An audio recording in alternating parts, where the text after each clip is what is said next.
Team. 1, 2, 3. Team.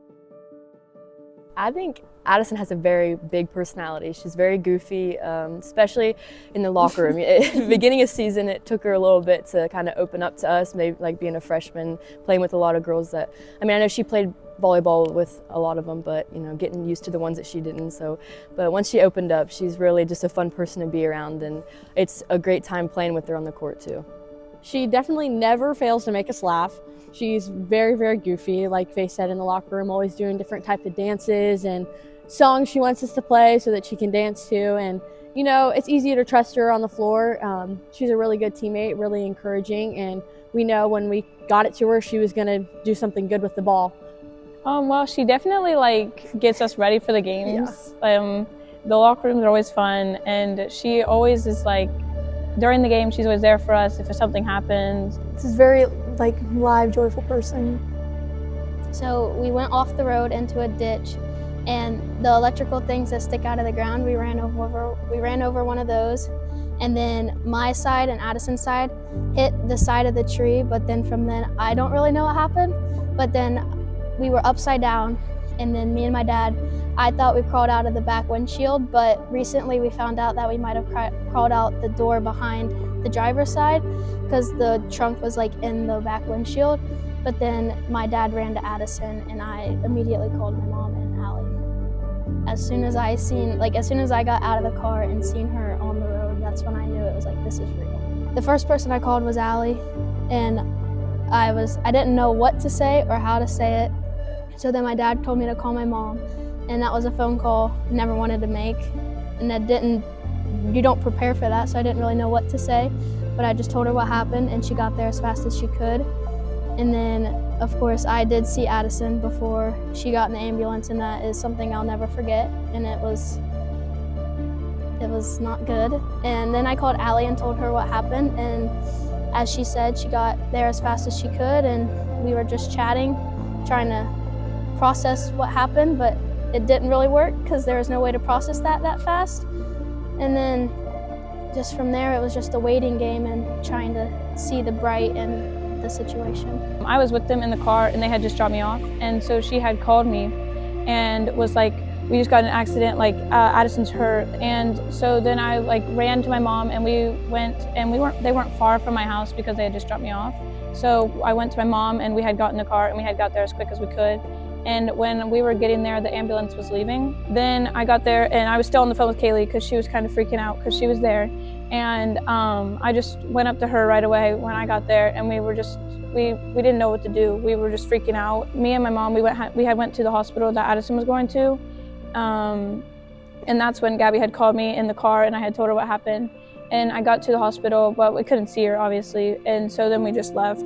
It happened that night, and I was already asleep. So I found out in the morning, and I saw from her sister's story, and she just said that Addison got in a car accident. She was ejected from the vehicle, but she was going to be okay. So I didn't really know what happened. So as soon as I saw that, I thought, well, if this really did happen, there would be something on side of the post. So that's the first thing I looked at, and I saw that it was true. So I started texting my teammates and calling them and trying to figure out what was going on. But it was very scary and definitely a big reality check. You never think something like that would happen to you or anyone that you know or love, and it was just very scary. So Faith was actually the one to call me that morning, and she woke me up, and I answered, and I was just I didn't believe it. I thought it wasn't real. And when we got here, we didn't even think about basketball. We weren't thinking one bit about basketball. We didn't know what was really wrong with Addison, what we were gonna find out. So once she had told us all the things that were wrong with her, we just had to say there is things we still have to be thankful for. She's still here. She's very lucky, and she's really strong, so we knew that she would be able to get through it. So I was sleeping, and it was around 11:30. Crystal, she's one of my coaches, she called me, which was Allie's mom, so they were there. And I didn't think anything of it, so I didn't answer. So I went back to sleep, and then my dad ran into my room, and he woke me up, and he was like, hey, your sister got in a bad car accident. She's headed up to Grant. And I didn't have words at that moment. I stood up. I was trying to process it. My heart sunk. I thought I was gonna throw up. And then I went to his room. I was like, is she okay? he was like, I don't know, like he wasn't there, so he didn't know.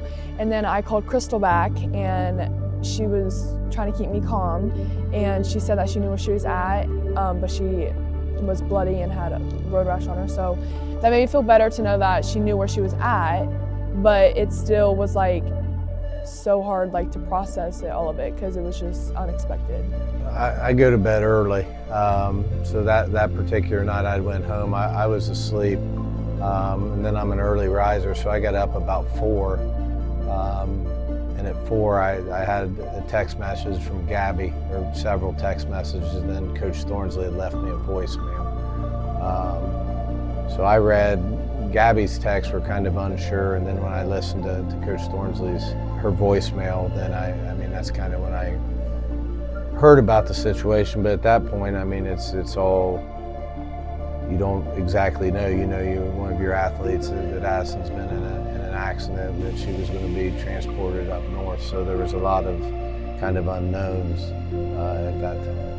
In that voicemail from Coach Thornsley, I mean, at first I think the plans would have been, it was foggy out, would have been the lifelike, because I think that was in the voicemail.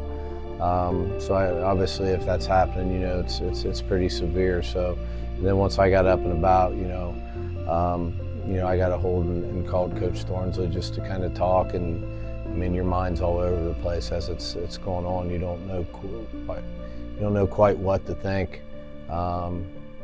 Very emotional, and you're just, I mean, you're instantly praying for the health and safety of you know, I think of my girls on the team as my daughters. You guys got to recognize Maddie and Allie. Who's this? Because what they're trying to do eventually, the higher we're up, is just slip someone down the lane. I mean, not just you got the one in the accident, but I have 11 other girls with all kinds of different ranges of emotions.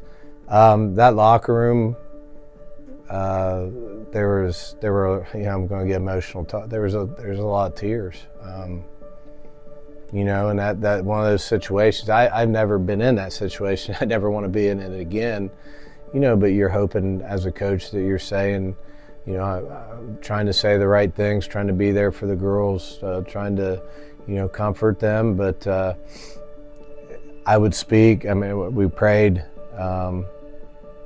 I'd get a few words out, but it was just complete silence and a lot of tissues and tears in that locker room, and it was tough. It was a tough day. Not yet. I haven't got to see her in person, and it's a conversation I want to have, but at the same time I know it's going to be hard, because I would put myself in her position any day. She's like my best friend, and I don't want her to see her like that, knowing I was there and I'm perfectly fine, and she's not in good condition at first, but now she's getting better. But I definitely want to talk about it, but I don't want to go into detail because she doesn't remember much of it, and I don't want her to have to remember it. When we first played at Washington without her, I broke down a lot. I mean, it's weird not having her by my side and cheering me on when I'm playing, and yeah, it's just different. Even at home, during sports, like, we're always by each other, like, and it's crazy how we have not been, and it just weird. So when I called my mom when she got to Grant, she showed me her, and I just broke down in tears because she had blood all over her face. It looked like she was dying, and that was just hard. And then, so it took me a few days to go to the hospital to see her, but when I got there, it was just hard. And then the last couple days I kept going down. I could see like process in her face, like it was all healing. And so then I was at school last week, I think it was on like Wednesday or something. My mom sent me a video of her, and I just thought it was her it was her standing up for the first time, which made my whole day, and it was great to see that. It was crazy to see the difference when the wreck happened and then to now, because all of her road rash is healing very good, and like her face is not bloody, and you can just see how much progress she's made. And yesterday when I was down there and she was walking without her walker, and it was just crazy to see that, and she was walking up the stairs in the amount of time, like it has been, like, it's crazy. I would say when she gets home and she's able to get her mouth unwired and get her back brace and stuff off and actually be Addison's goofy self, like just be who she is, and to know that she's not gonna be in the hospital anymore and she's gonna be home, and like I can go into her bedroom and see her and not have an empty bed right now and not see her in there. I think with this, happening, and it wasn't good, it's not a fun thing to go through, but I think that it made us stronger as a team, and not only like, just like the bond, like the friendship that has come from this, in that we know like that we had to be there for each other. So it definitely gives us a reason to play, like a reason to keep winning and keep going, and we want to play and we want to win for her. For us, it just we like the support that the community has given us, and it just shows that Addison was just such a big part of the community just because of what she does on the court and how like dominant she is on the court as a freshman and the impact she's made in the Mid-State League, and just shows that we're a strong team and we're going to keep going even for Addison. It's going to be amazing. Even though I won't get to play with her again, I just can't wait to see her back on the court and just see all the amazing things she can do. The Addison aspect, gives us, more of a fight as we go into games, but, we're still a goal-oriented team that's had goals from the get-go, and, we still continue to talk about those goals, and I think that's also part of it. We set out to do certain things, and we're still trying to achieve those. We just now have, we get to play for 31 on top of that.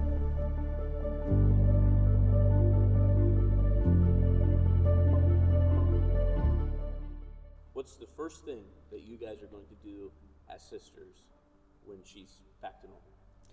Honestly, probably play basketball, which is her favorite thing to do. Yeah.